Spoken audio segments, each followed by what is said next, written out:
Hi there. We talked today in class about calculating the midpoint and distance between 2 points in a coordinate plane. Okay, so we're going to look first at midpoint.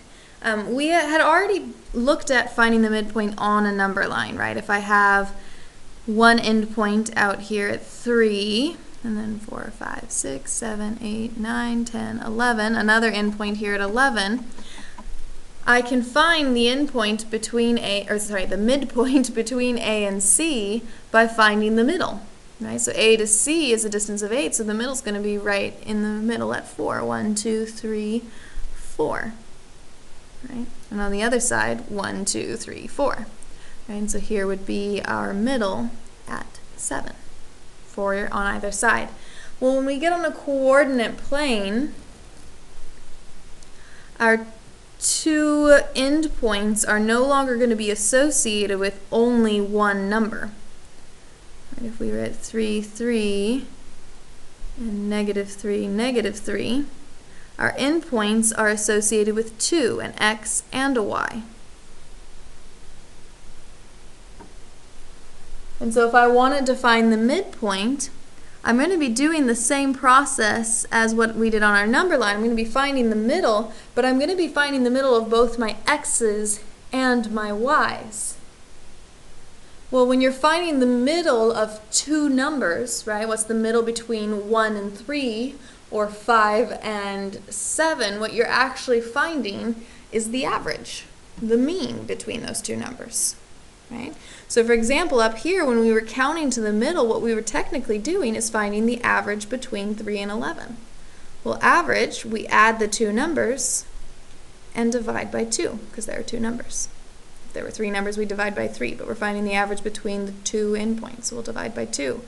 3 plus 11 is 14, and 14 divided by 2 is 7. Well, we're going to do that same process with our x's and our y's, right? So we're going to take our two x's, add them together. So our two x's were 3 and -3. Divide by 2, and we're going to do the same thing to our two y's, our 3 and our -3. Well, 3 plus -3 is 0. 3 plus -3 is 0. And so our midpoint is going to be 0, 0, which is the origin right here. It's going to be the midpoint between those two endpoints. And so that means these segments are going to be congruent on either side. And so that is what brings us to our midpoint formula. Our midpoint formula is x1 plus x2 divided by 2, y1 plus y2 divided by 2, the average between the 2 points. Okay, nice thing about our midpoint formula is we put x1 and x2 and y1 and y2 in order to show that there are two different values, two different points. But because we are adding them, it doesn't actually matter which order you put them in, right? 2 plus 1 is the same thing as 1 plus 2. Right? So again, it doesn't matter which order you put it in, you just need to put the two x's together and add them, and the two y's together and add them. Okay. Which brings us to problems like this one. Find the midpoint between 1, 5 and -3, 1. Well, if I want to find the midpoint, I'm going to utilize my formula. x1 plus x2 divided by 2, y1 plus y2 divided by 2. Okay, my two x's are 1 and -3, so I'm going to add them together. Again, doesn't matter which order. You can do 1 plus -3 or -3 plus 1. My two y's are 5 and 1. 5 plus 1, again, doesn't matter. 5 plus 1, 1 plus 5, same thing. Doesn't matter which order you put it in, you just have to put the two y's together. Right? 1 plus -3 is -2, 5 plus 1 is 6, and so our midpoint is at -1, 3. And that's how we find midpoint. Okay. The next piece that we looked at was distance. Our distance formula is based off the Pythagorean theorem. Because here's what we have. We have our two endpoints. Maybe one here at 1, 1. One out here at 4, 5. And I want to find what's the distance between those 2 points. Okay, well, to find distance, we could draw in our right triangle here. And we know from Pythagorean theorem that the right triangle is a squared plus b squared equals c squared. Okay, my a in this case down here is the distance from 1 to 4. And we all know that the distance from 1 to 4 is 3, right? 1, 2, 3, 4. There's 3 segments between 1 and 4.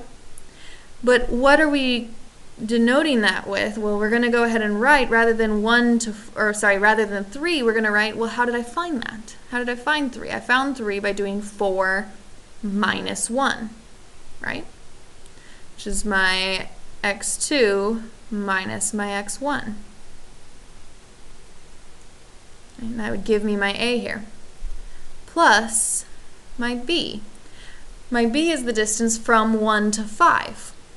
Right? And again, we're all smart individuals, and we know that the distance from 1 to 5 is 4.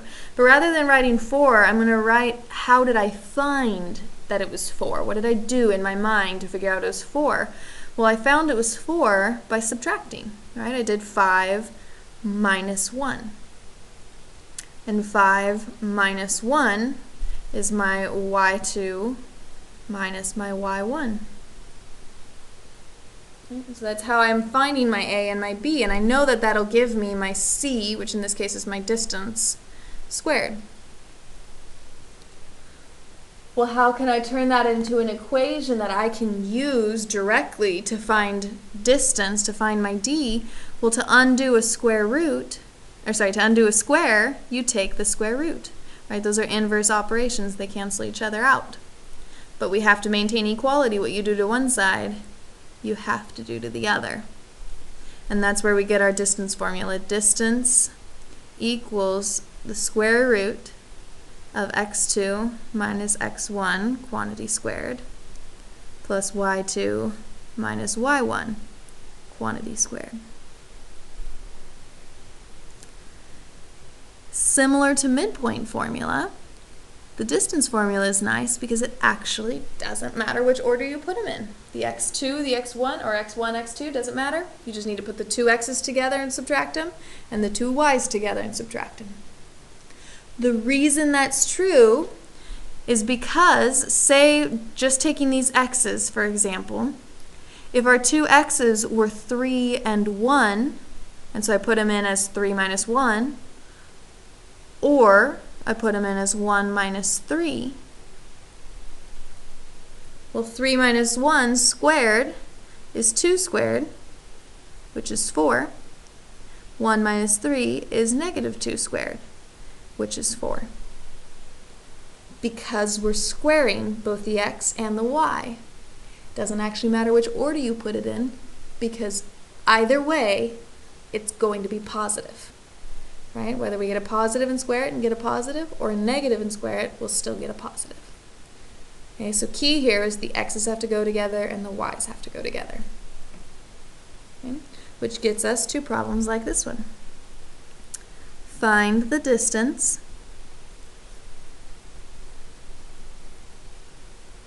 between 2, 3, and negative 4, 7. Okay, so to find distance, we're going to use our formula. Distance is the square root of our x's subtracted squared plus our y's subtracted squared. Okay. Well, our x's in this case are 2 and -4, so 2 minus -4, and our y's are 3 and 7.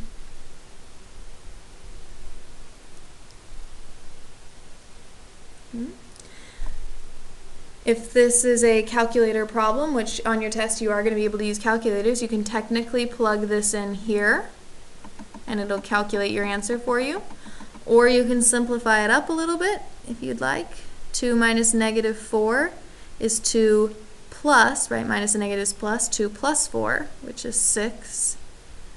And 3 minus 7 is -4. So you could plug it in there. Or you could take it one step further if you wanted to. 6 squared is 6 times 6, which is 36. -4 squared is 4 times 4, which is 16. You could plug it in there. Or take it one step further and add those. 36 plus 16 is 52. And so then we'd need to plug it in there. So you pick up your calculator, you have square root 52, which we know is 2 root 13. So actually I'm going to go ahead and write this as an equal sign after all. It's equal to 2 square root 13. And if I wanted to approximate that, I'd hit my decimal button. Right, 7.211. It's approximately 7.211. So there's my answer.